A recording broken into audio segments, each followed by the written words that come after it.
morning. I am Amber Wakefield. I am an ambassador for the 5770 Task Force. We are a coalition of individuals that advocate for survivors, and we support educators and services in our area, and we also bring awareness to the human trafficking issues that are happening. Today in our interview, we are with SWAN, Stopping Women's Abuse Now. We're going to give everybody just a few minutes to catch on, to jump on, and then we'll get started.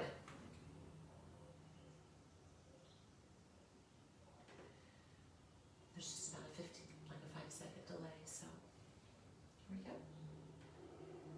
Like I said, we're with SWAN today. We're actually in Olney, but you guys have facilities and offices all over the place, and you cover different areas. I'm with Linda, Ashley, and Sasha, and we're going to ask a lot of questions and give a lot of good information. This is our series that we've been covering on the local service spotlights for our communities and how there are services available to survivors, there are services available to victims, especially. I think that's a lot of where you guys start is with the victims. I want to get started. Linda, tell me about what your role is and how that looks for SWAN. All right. Well, thank you very much for having us on today. My name is Linda Warner, and I'm the Executive Director with SWAN, and our administrative office is located here in Olney. We do have outreach offices located within several counties. We have an office in Carmi, we have one in Mount Vernon, we have one in Salem, we have one in Flora, we have one in Vandalia, and we also have one in Effingham. So we have several offices throughout the region, and we provide an array of services in those offices, as well as here in Olney. So I'm going to talk today a little bit about some of our ancillary services that we have. We do cover as many as 16 counties in some of our services. So we have adult protective services, and what that means is we investigate abuse, neglect, and financial exploitation of people 60 and over, and adults with disabilities ages 18 to 59 living in the communities. We also, in 3 of our areas, Flora and Vandalia and Mount Vernon, have an information and assistance office. And those people provide assistance with people with getting linked up to Medicare, prescription drug programs through Medicare, and also some reduced license plate sticker renewals. So they're basically services offered to people to come in and say, let me walk you through that process. Absolutely, Fantastic. Absolutely. And because of the pandemic, they have actually gotten very efficient with even helping people over the phone, sometimes dropping paperwork off.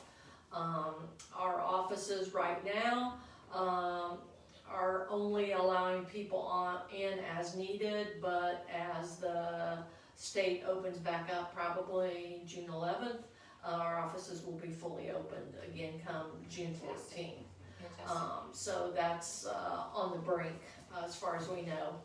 But our people going out and investigating abuse have been going out and doing work almost completely during the pandemic. They were put in the office for a while, but they've been going out and doing visits. And so, to interject with a quick question, have you noticed an increase through this pandemic? There's more people at home, more people online, more people just kind of going through some emotional things as well. Right, and one of the things that opened back up about 2-3 years ago now is something called self-neglect. So prior to that, for adult protective services to do an intake, there had to be an alleged abuser named. And if there wasn't an abuser named, we couldn't do any investigation. So now, with self-neglect, a neighbor could be concerned about someone and it's not necessarily that there's abuse going on, but this person they may have noticed just isn't the same. And so they can make that report, and we go out and visit. That's fantastic. We discuss a lot of times with a lot of these services that we've interviewed, and human trafficking in general, it's the neighbors, it's the community building. Right. I love to have these interviews with these services, the local service agencies, because you guys are like the bread and butter of community building. Right, right. So our people have to go out, and one way or another, they have to try to lay an eye on that person. Now that person can decline help, Sure. but at least we've gone out and made contact. So, another program that we have that's a little bit ancillary is we have an ombudsman program here in Olney that covers 10 counties in this region. And those people actually are advocates for people in long-term care facilities. And they actually were the eyes and ears for family members who couldn't go into the nursing homes or assisted living facilities during the pandemic. For the most part, the ombudsman could get permission to go in or at least see people. Sure. And so there was a lot of interaction between our ombudsman, we have two, and the family, checking in on people. That's a fantastic service. I think that probably something that has been more relevant as of late. Right, definitely. I mean, the people in those facilities during the pandemic, I think that they're, it was very hard on them emotionally, for them not to be able to see families. Or anybody. Yeah, anyone. Yeah, kids used to go through. Right. Visitors, people that would come and sing or play the piano, that gave them joy.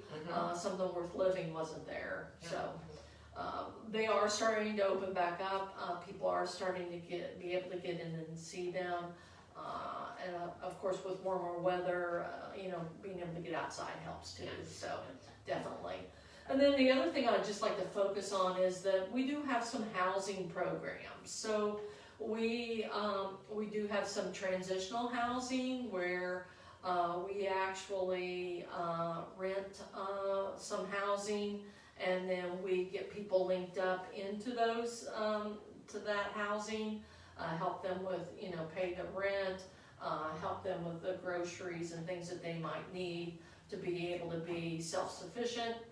But we also have other funding that we help people with. We have some funding through Housing and Urban Development, HUD. And then we've also gotten some funding through the Illinois Coalition Against Domestic Violence to help people get safe housing. So we do have funds for housing, rent assistance, deposits, even telecommunications assistance if they need, internet to do a job for their kids to have school.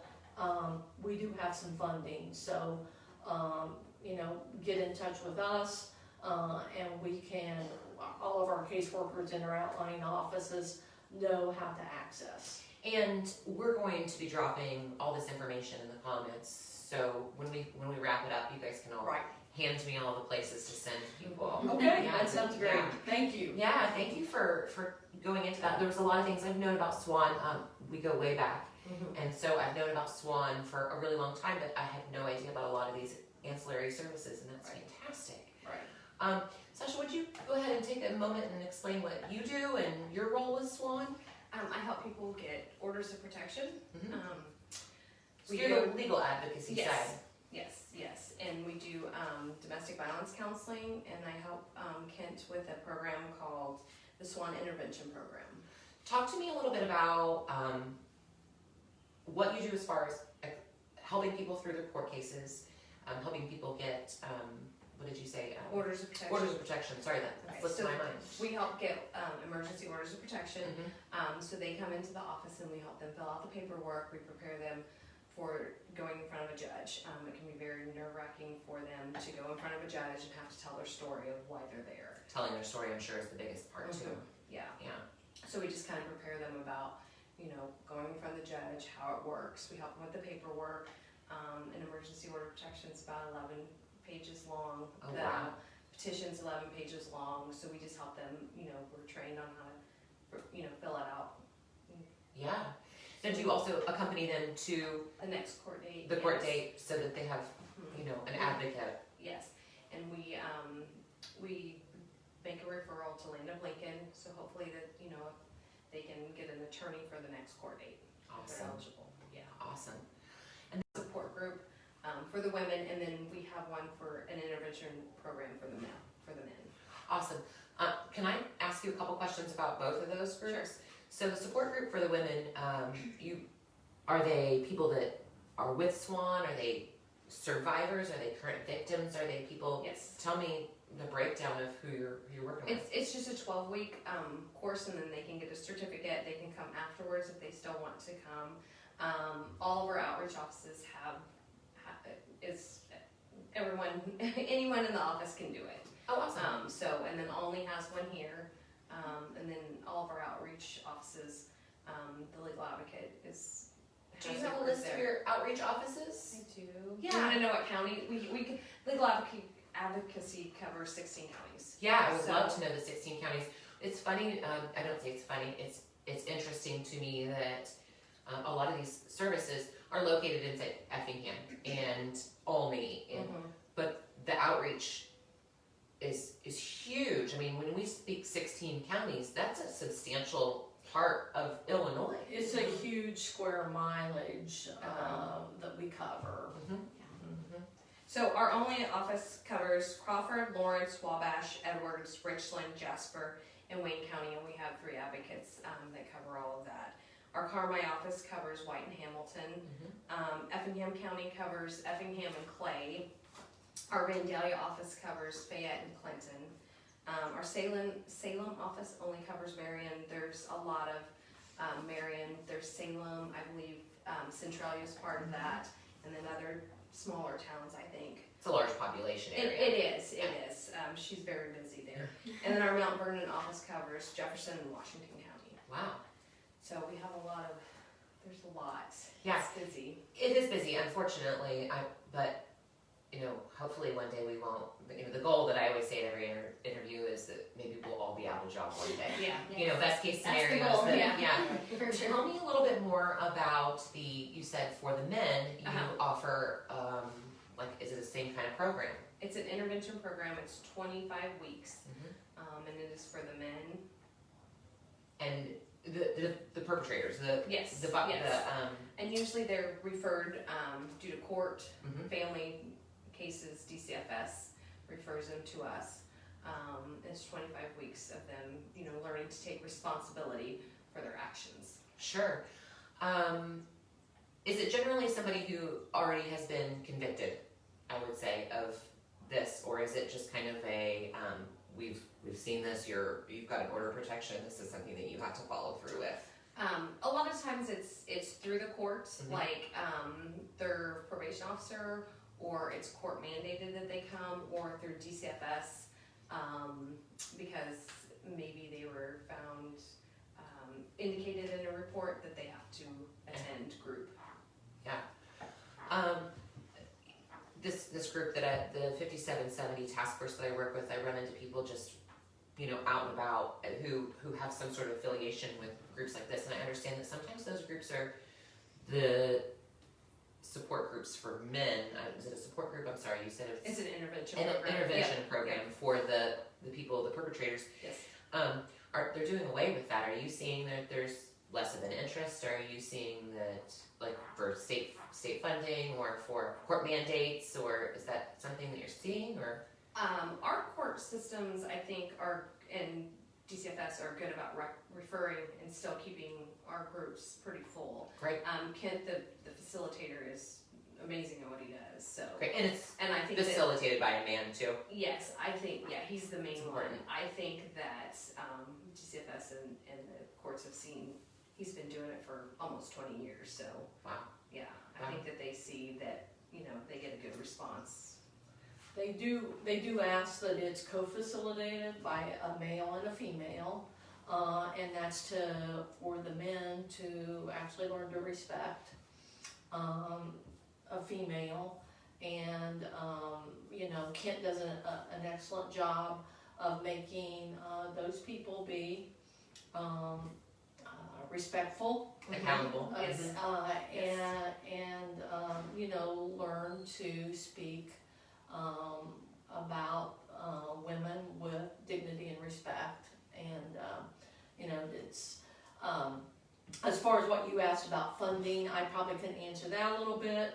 Right now, we're at about we're a little less funded for fiscal year 22 than we were for this current fiscal year, but it's my understanding that it kind of varies some. It may change a little bit. We may actually get a little bit more, so we may be right where we were for this. So, as a part of the task force, one of our goals is to speak with our state legislature and hopefully, in our mission, hopefully tighten up the laws and restrictions for perpetrators, but also advocate for more funding for services. right.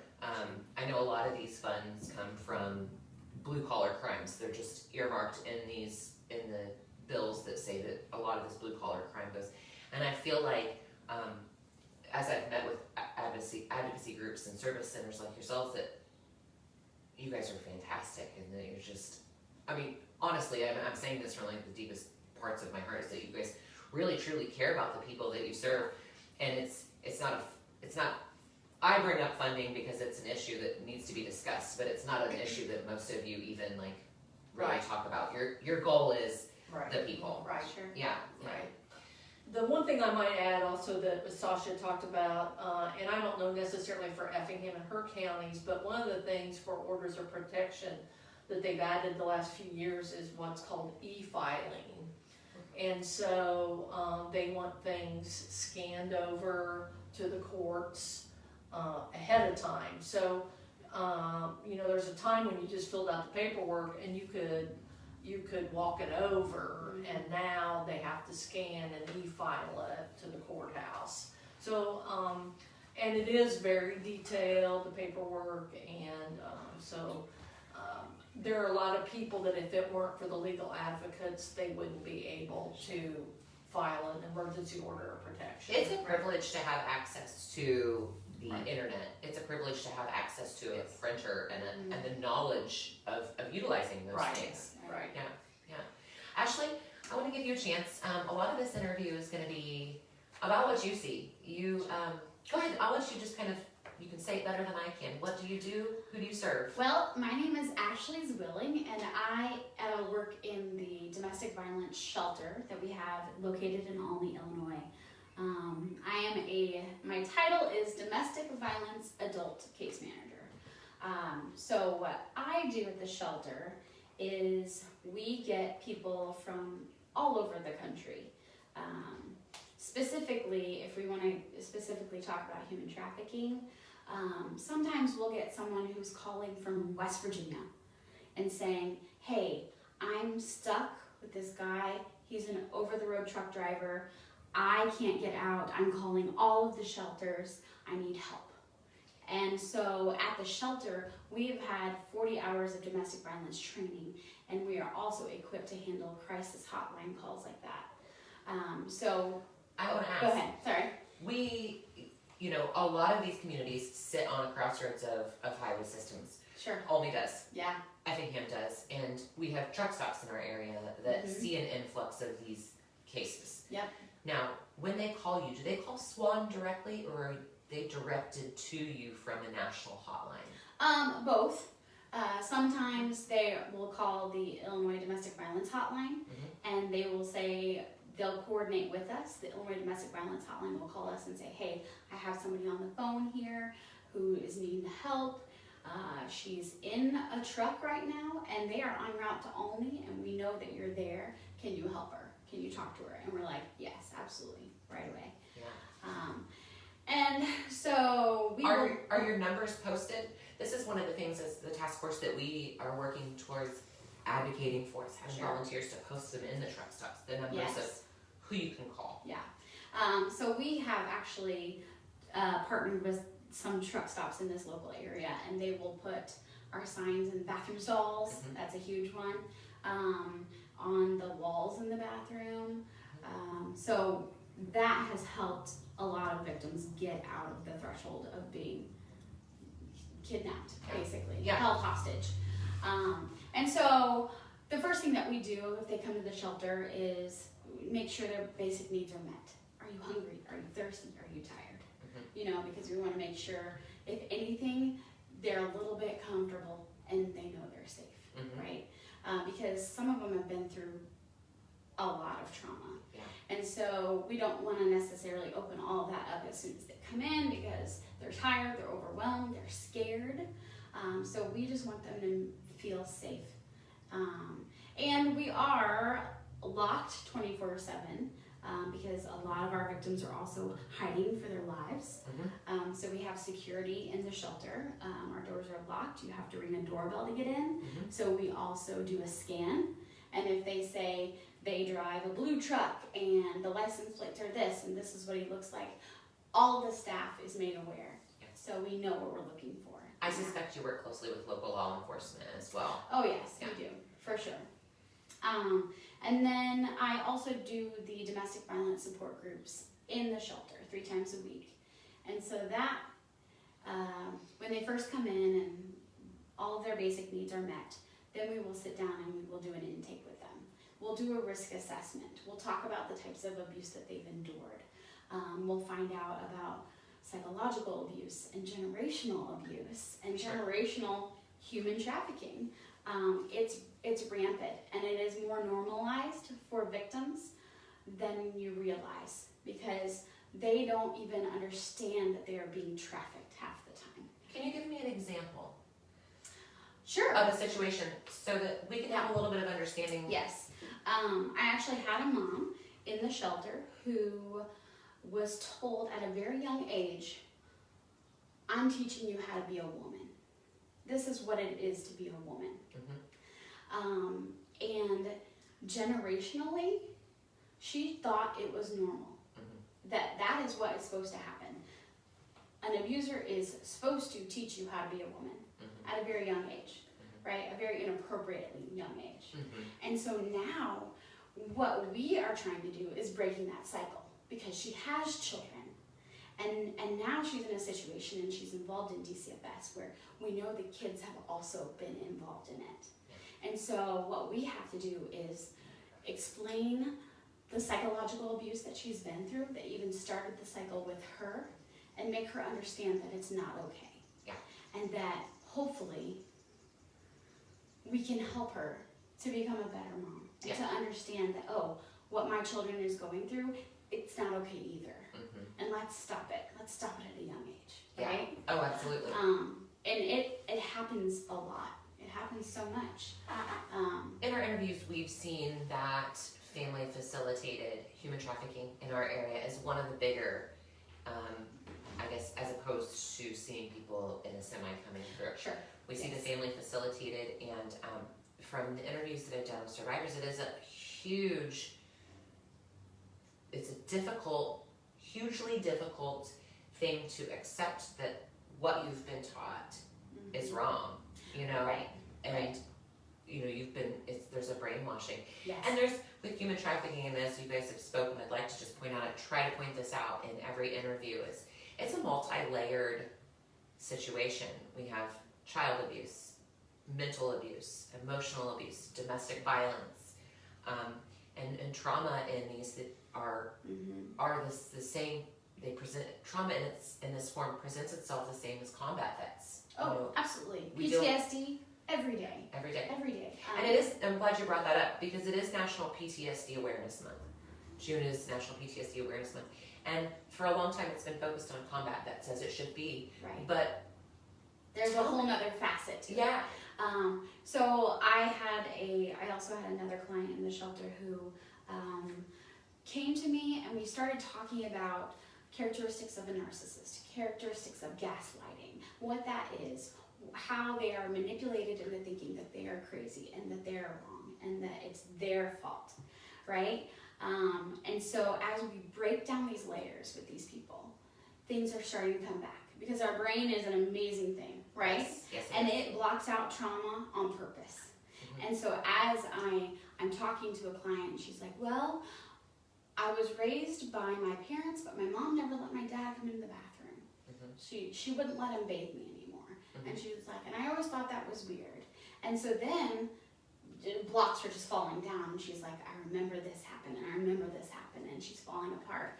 And so what we can do, what we do at the shelter, and what I do specifically with the domestic violence support groups, is explain to them that it's okay to feel this pain, and it's okay to sit with your feelings. That is absolutely normal and in fact healthy. And they have been told their whole lives that it's not okay to feel your feelings because they feel fear, right? It's okay to set boundaries. It's okay to have barriers. It's okay to say no.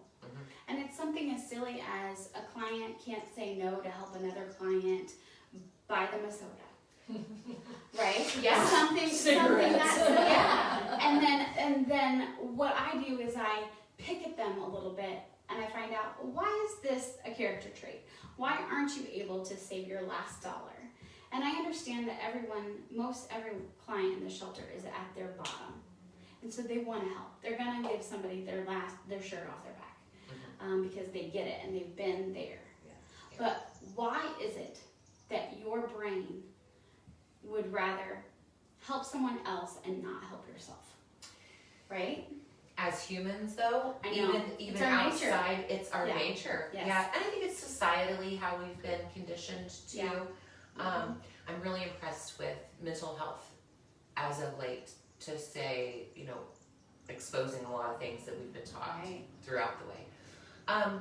So you deal with mothers and women, Yes. but you also have children in the shelter. Absolutely. Can you tell me a little bit about what you offer for the kids? Sure. I know that they are either witness or they are utilized in the same fashion that their mothers are. Yeah. So before I was an adult case manager, I was actually a children's case manager. I was hired to be a children's case manager first. And with one mom, usually comes multiple children. So we actually have 2 children's case managers in the shelter for that reason. We have a daytime children's case manager that helps mom with the paperwork, getting birth certificates, social security cards. And then we have an evening children's case manager that gets to do activities with the kids. I loved it. I can see that. So a lot of the things we did was we kind of talked about social emotional trauma, but not in a way that they thought they were being counseled. Sure. So we talk about emotional Uno, and we talk about colors a lot, and what feeling it comes with red? Well, anger. What feeling comes with yellow? You're happy. And so we'd say, well, what time of your life were you mad? And many breakthroughs happened just because children are just open. They're open to everything. They're open to hear it and feel it, and to have someone tell them that it's okay to feel it. A lot of times, parents have not told them that it's okay to feel these feelings. They've not felt it. Because They've not they haven't felt felt it. Yeah. And they don't know that they need to tell these children that they can feel their feelings. Because they're working through their own trauma, right? So It's a heavy load to carry. It's an extremely heavy load to carry. Yeah. So we implemented parenting classes. We got a parenting curriculum about 2 years ago, I think. And we first established it in the shelter, and it's perfect. We'll do it 2 times a week, because when a client first comes to the shelter, they get initial 30 days. And then after that, they can apply for an extension. So we have figured it out that it's roughly about 6 weeks, because it's a 13-session class. So a lot of times parents can utilize parenting classes while in the shelter and learn a lot. We also offer it to the community. That's awesome. But we talk about What's the name of it? making parenting a pleasure. There you go. Yes. Oh, don't we all? Right? We all benefit Oh, yes. from that. And that's what I tell my clients. I say, whether you think you need it or not, every time I teach it, I learn something new about being a mom. We talk about how to manage stress. We talk about coping mechanisms. We talk about anger and how to manage anger. We also, it's called the parent toolbox. And we talk about ways to effectively discipline the behavior and not punish the child. Because a lot of parents don't know if there's a difference. Sure. So just communication. We teach active listening and how to communicate with your feelings. We talk about I statements all the time. I feel this because of this when you do this.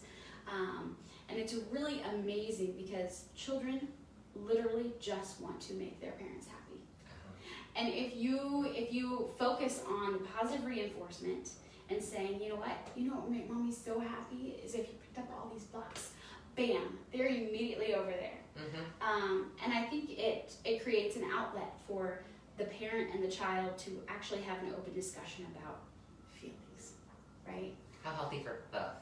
Absolutely. For all of us. For all of us, yes. And so... And some success, you've had some Oh, folks yes. get. Yes, so typically if parents are taking parenting class in the community, because we offer it in our outer office, they are being mandated by court or DCFS or a children's services organization because there has been red flagged behavior of abuse, right? So a lot of parents come in going, I don't need this. I'm just doing this because I have to. And I would say 95% of the time, the last parent session, we talk about, they write a letter to themselves and email out 6 months later, and we talk about the things that they've learned, and they're all saying, I did need this. Thank you. I realize that I do need this. It's made a huge difference. We've had 1, 2, 3, 4, 5, 6 parents in the last 2 years get their custody of their children back. Yeah, Because of that's parent- something. because Oh, of I have parenting chills. class. Yeah, that's. And I'll still randomly, there was a foster parent who was fostering the kids of these parents that were taking parenting, and she will say, he talked to me and he just said, thank you for sending that letter, that was so sweet, and it's so gratifying to get it back, to feel like I am actually helping and making a difference. Absolutely. Yeah, It's wonderful. the evaluations from those groups that makes me cry. Yeah, just very, very rewarding. Yeah, absolutely.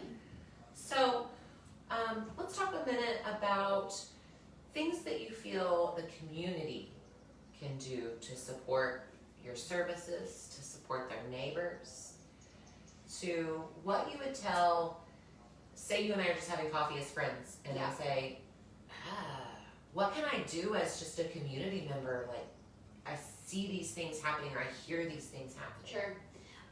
Well, there's a few things you could do.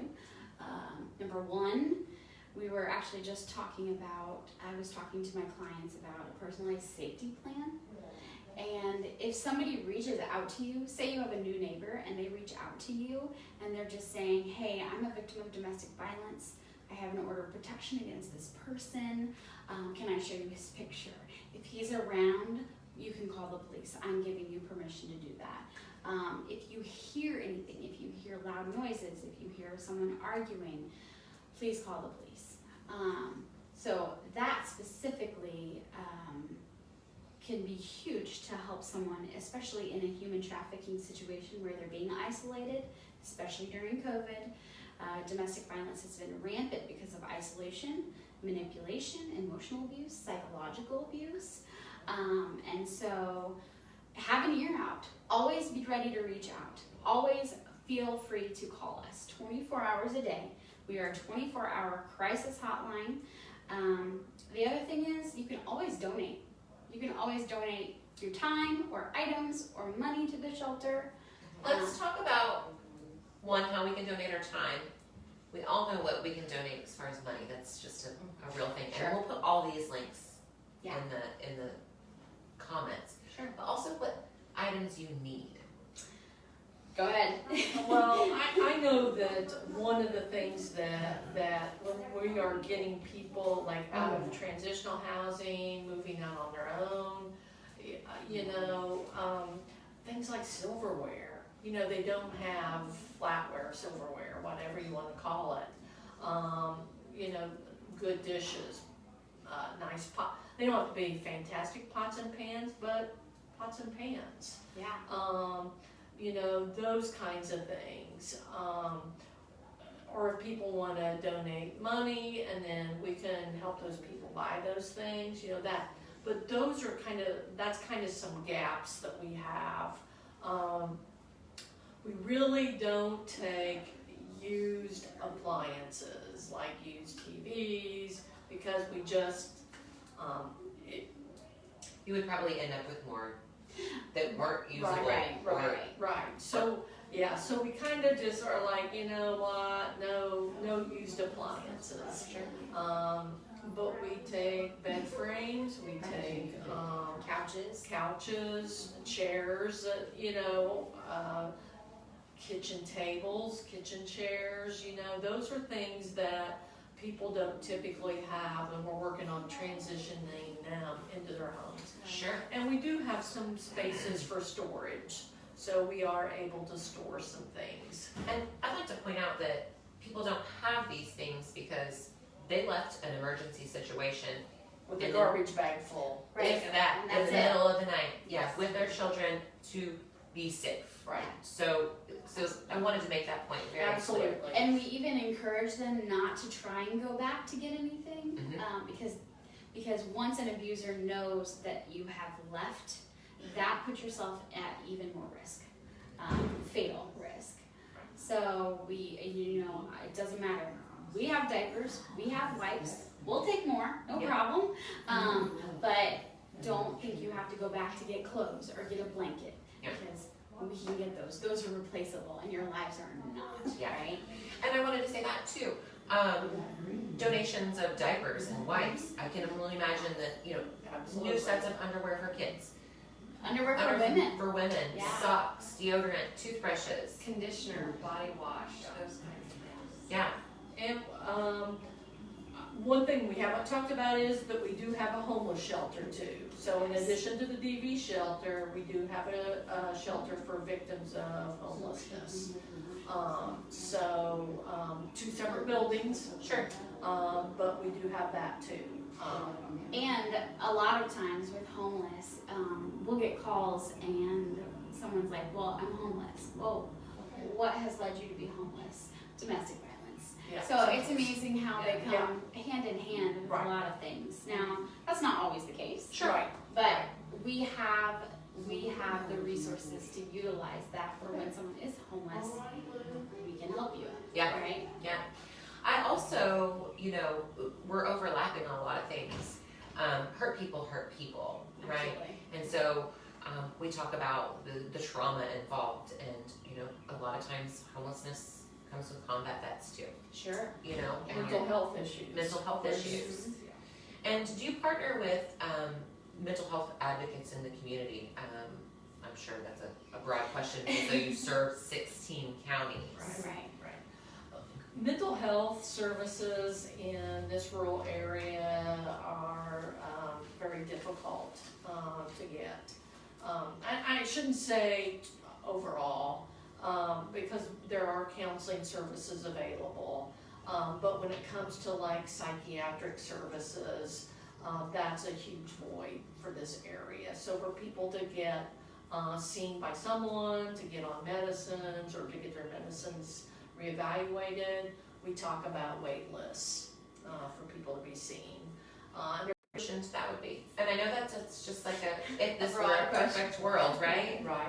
Well, unfortunately, Illinois, I mean, there's a shortage of psychiatrists in Illinois. You know, and I know that SIU School of Medicine in Springfield is trying to train their own. You know, they got a med school and they started a psych program. But, you know, you have a lot of people maybe training here in Illinois, but they pick up and leave when they get done. So unfortunately, there's not an easy solution there.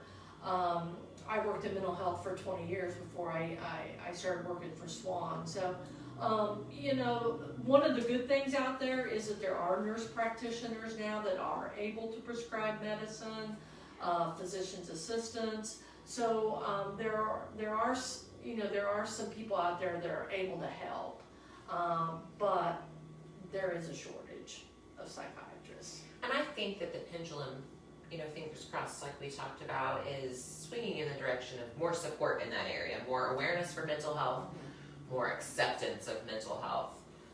Well, and unfortunately, I'm going to say again, because of the pandemic, there's been probably a lot more being done online services, telemed services. And, you know, there's a lot of that is good, but there is a lot to be seen with seeing someone face to face, in person. You know, we talk about that in communication as well, Right. you know, with just being able to sit with somebody Right. and hold space with somebody and just be present and look them in the eye. There's a lot of things that we've missed, aside from anyone who's dealing with domestic violence, child abuse, human trafficking. You know, we just have missed that connection. And I think that we're seeing that in industries like yours, and I shouldn't call it an industry, organizations like yours, that just it just compounds the issue when you're forced to be inside, in your unit. Well, and we push really hard in the shelter to have every client get up in the morning and take a shower and get dressed, because that's the other thing about the teledoc services. Your client is not physically getting up to shower and get ready, and that really boosts your morale. It changes the way you think a little bit. So that is a detach that they're not getting coming into the office and sitting there and having that human contact. Yeah, and it's a safe place for them to do that. I want to reiterate the safety of, and especially when we're talking about human trafficking, is that they have a space to shower. I know that a lot of women have not, because that's their shower has been the space where they were abused. Right. You know, and so now they have a space that they can go, and sometimes they just quit doing that because they'd rather not than put themselves in that position. Right. Well, and specifically with human trafficking, if I'm not clean, I'm not as appealing. And so we will get clients in who I don't want to take a shower. I don't want to be appealing. Right. I don't want to be appealing. And so, yes, we have separate bathrooms with locks on the door. You are 100% safe there. And that's kind of a depressive indicator too. The not showering, not wanting to get up, not wanting to, you know, do this or that. Those are indicators of depression. So. And I meet with clients weekly. We do service plans. So if somebody isn't comfortable coming into a group setting and talking about domestic violence and their support groups in the meeting, I will take time out during my service plans and sit in my office, and we can lock the door, and it's soundproof, and you can come in and you can just say, all right, I'm ready to talk. Let's talk it out. And I'll be like, okay, yes, absolutely. I will stop everything I'm doing if you need help. Because that's my job. That's also the person that you are too. Yes. And I can say that just having met you before the interview, talking with you, knowing Sasha, meeting you, and it's just the type of people that service agencies. Right. We just care. We just care. Yeah. Is there anything you think that I may have missed in regards to how SWAN sees or deals with the human trafficking issues specifically? Or is there anything that you want people in the community to know? We've covered all your services and we've covered the great things that you do, but I'm just curious, is there a message that I always go back to the see something, say something. Sure. But I didn't know if there's something on your... Yeah, definitely. You know, people see something, say something, call the hotline. You know, we're going to have our outlying offices on. People are trained in all of those offices and how to take those calls and help people. We might not be able to help people that very instant, but we can, I mean, we can get them a plan. If they need a safe plan, we can get them a safe plan. Right. But if they need extra help, we can work on getting that extra help. We do have a lot of different avenues to help people. And we also have working relationships with other organizations. Sure.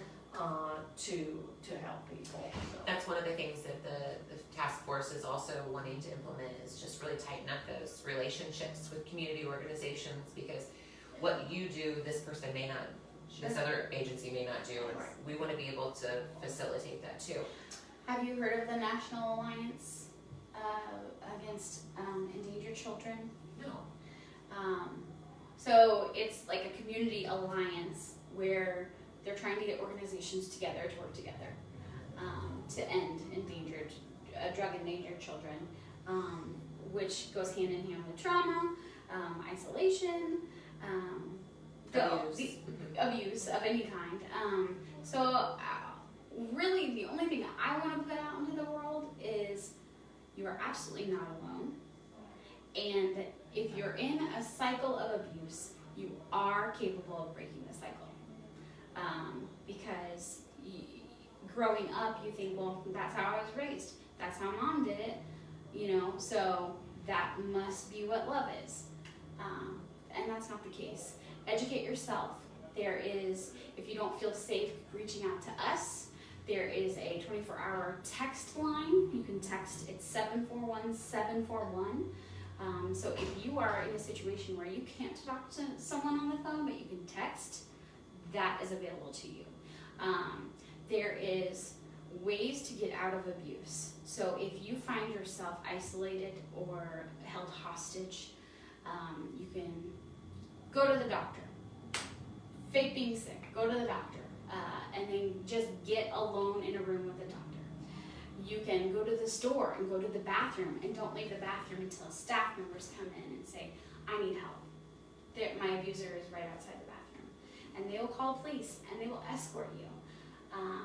Sorry, getting carried away. No, that's, And those are valid. We've helped people with safety plans where they've called in, and their safety plan's 2 weeks long. Like, he's got a doctor's appointment on this day, and I get paid the next day, and I can have it transferred, and I want to come to the shelter when he goes to the doctor's appointment. Okay, that's her safety plan is, and so she calls and says, can I still come in? Can I still come in? And we prepare them. We say, do you have an escape bag? Have all of your important documents with you. Have a friend or a neighbor hold money, an extra set of keys for you.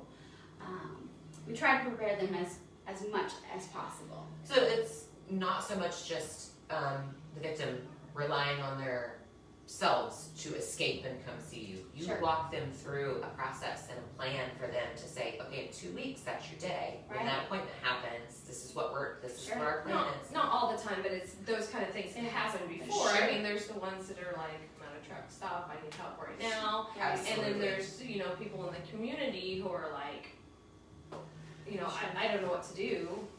And kind of going back to what Ashley talked about quite a while ago, is that there are people that have gone from shelter to shelter to shelter to get across the country, to get to safety, wherever their safe place is. They've escaped that route. Or we're able to provide people, if they need to get to home, they're escaping their situation, and they're needing to get back to family or someplace, we're able to assist them with maybe a bus ticket or a train ticket or something to get them to where that safety is as well. Yeah. So You meet someone online and you go across the country and it's not what you thought it was at all. And there's domestic violence and abuse involved in that. Call your local domestic violence shelter. I feel like most of them probably have the same resources. Don't be afraid to reach out. Yeah. Because we will help as much as we can. The other thing I want to say before we wrap this up too is that anybody in the community who calls, any survivor, any victim, this is all anonymous. Oh, yes. I think that especially in small communities and rural communities that we live in, there's this like, oh, they're going to find me, they're going to know me, this is anonymous. And if I call and say, I'm really concerned about my neighbor, you're not going to go to the neighbor and say, well, Amber called. Right. Yeah. Yes. We can't. Yeah. I mean, we would lose our job. Sure. Especially if it's someone that, like, I went to school with, one of the first things I say is, just so you know, Right. everything's confidential, and if I say anything, I get fired. Yeah. Just so that they know that I'm not gonna go Mhm. gossip to, you know, somebody else we went to school with, or tell anyone else, because, I mean, that's how it is, we are bound by confidentiality. We have a strict confidentiality policy that's also in place for our clients too. So if Susie comes in and knows Jane, when we go through the intake process, they sign an agreement saying that they will not breach confidentiality. And so that is huge. When we do our domestic violence support groups, they also sign a confidentiality agreement, because I'm not gonna go to IGA and be like, guess what Jane did today? Mhm. You know, that's not our purpose. No. So. No, nor is it helpful. Right, Yeah. no. We have to follow a code of ethics that Yes. has to do with domestic violence, and that things are kept confidential, and that, you know, we practice high standards. Mhm. Sure. I always like to reiterate that. I just feel like in a small community that's something that's in the back of people's minds. And I think it's something that's in the back of, you know, advocates' minds too. Like, I really want to say something, but I'm afraid of, you know, them knowing that it was me, because, you know, they're my friend, but this isn't right, or you know, whatever the situation may be. I mean, and we can't really just pinpoint it, because all situations are different. I really thank all three of you guys. This has been eye-opening for me, even knowing SWAN for as long as I have, and I hope to be able to connect with you guys soon. I think we have in the works, hopefully, some events in the fall to bring all these advocacy centers together in support of the community. So Great. we're going to be in more talks. I wanted to thank everybody that's been watching today. Again, we'll put all this information in the comments. You can visit SWAN online. The numbers will be there. I think that covers it. Thanks everybody so much for the time today. Thank you. Thank Thank you, you. Amber.